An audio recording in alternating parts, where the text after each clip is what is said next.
What's going on, you guys? It's Keenan Briggs, sports consultant and mentor. And as you can see on the screen, we're going to be talking about something that I feel is actually more important than the physical pieces when it comes to training. It's the five confidence killing habits that every athlete must break and or rid themselves of, right? So, what does this mean? It means every single year, my training program it's very specific to blocking or getting rid of what's in the way that's blocking the kids' success. So when I'm working with my athletes, it's not just, hey, let's train and get better. It's actually having a conversation with them and seeing where they're at mentally, right? Are they a negative person? Are they dealing with some type of stress? What flaws do they have? And then let's remove these out the way so that you can actually see what we all see, which is your greatness, and then have you develop your greatness into just a whole nother level. So these five ways that I've seen are just really hindering athletes and taking them away from their true joy and happiness. When we're playing sports and you're a true athlete, it feels good. Like I grew up playing basketball and football and I ran track professionally, but I always had a passion for basketball and I love playing. So it's like when I would go play, I would think to myself, I got to be better. I got to be stronger. I got to be faster. And it's like, no, I can just go and just have fun and enjoy playing basketball and shoot and miss shots and make shots. And, I don't have to be the best on the court, even though competitive me is like, I want to be, but I find a balance within that. And so here are the five ways that I use to help me improve. But really, it's these are the things that are hurting you from your joy and success. So let's talk about them. The first thing is going to be self talk. This is what we all do, right? We think about, am I tall enough? Am I fast enough? Am I in a position to be a better athlete than what I am? And a lot of times we'll have these negative self-talks. So in our mind, we have our conscious mind and our subconscious mind.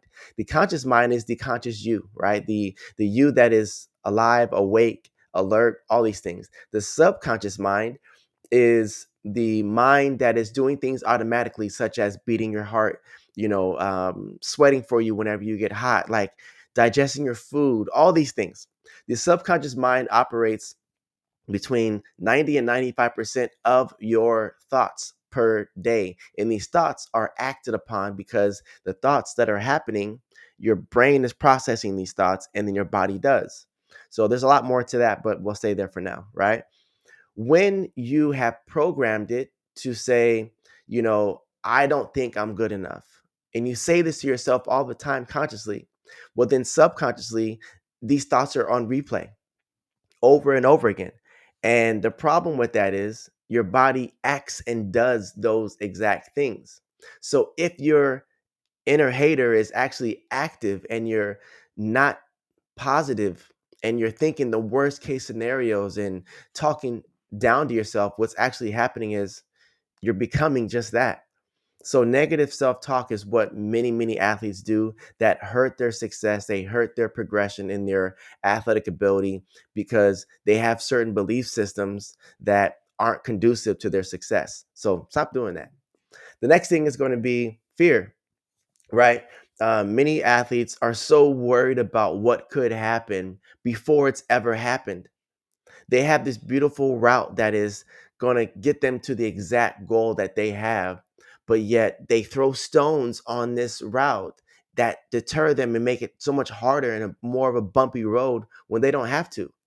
Now, fear is normal. Fear is something that is allowing us to, an emotion that allows us to know, if this is something that we should be fearing. You get what I'm trying to say.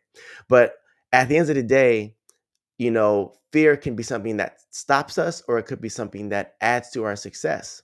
Many times for me, I knew I wasn't really ready to go unless I was anxious or nervous, but that could be translated as fear. So what I say to you guys is it, take it as competitive, take it as a challenge, Take it as I feel fear. That means this is going to be fun. I get to actually push and move forward. But so many athletes feel this fear and there's this fight or flight situation, right?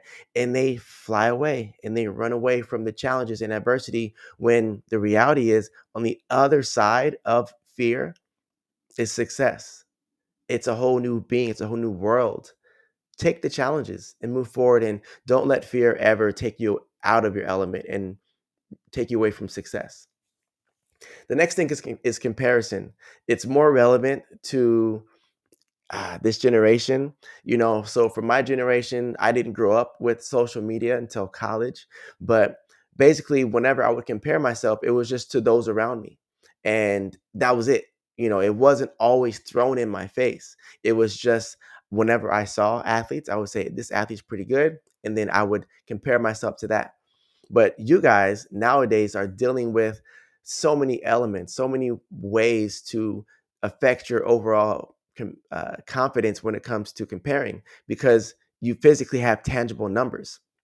For example, if you post, hey, I was league champion or I scored so many points in a game and you got 100 likes and someone else does the exact same thing and they get 10,000 likes, you're like, yo, like, why are they more popular or whatever it is, right?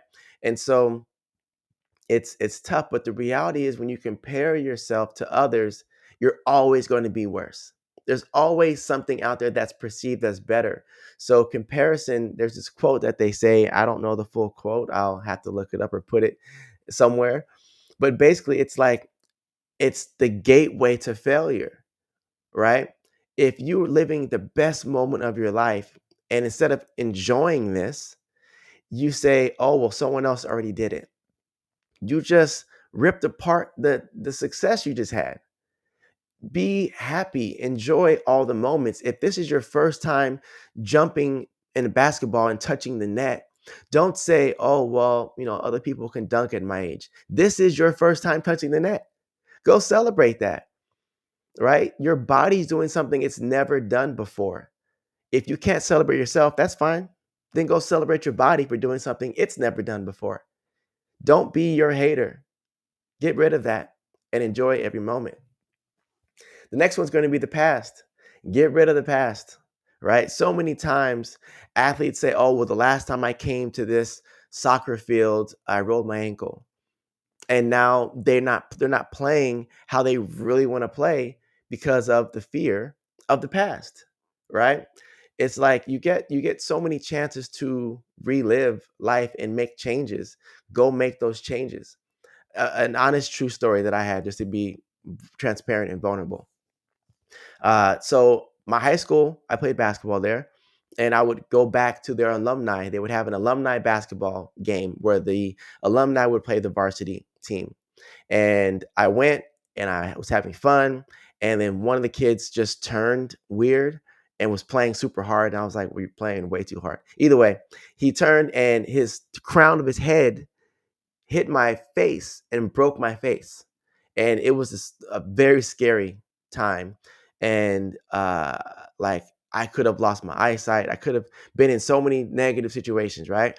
And eventually healed. It was like a long time. I think like maybe 3 months just for like the basic healing. And then even to this day, well, now I feel fine, but I used to have like nerve damage or whatever. Very scary. But I told myself, I'm not going to quit playing basketball. Like I understand that was event that happened that I know was just random, right? And I said, well, I also had a belief system that injuries happen in sports. Well, that was an injury that happened in a sport. So if I believe that, I'm like, well, I kind of created that belief system and created the event. So I'm like, you know what? I'm going to go back and play. And I went back and I played just to prove to myself that I needed to erase my memory of the past. And now I play basketball and I'm back doing the things that I loved, right? Things that I do love. So it's really important that you release the past. And if you have negative experiences about past events, then you can create new ones by either doing them physically or mentally creating this event and moving on from there. But don't allow the things you've had in the past stop you from your success. And the last one is vision, right?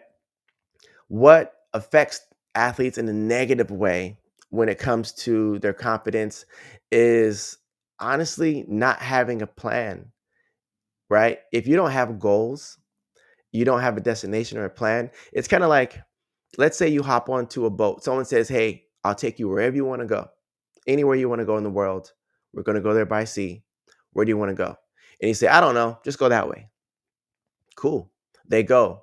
Well, since the world is what, 70 something percent water, and you're going to be at sea for a very, very long time, if you don't have the right food, if you're not prepared for this trip and you have no idea where you're going, you're just going that way, right?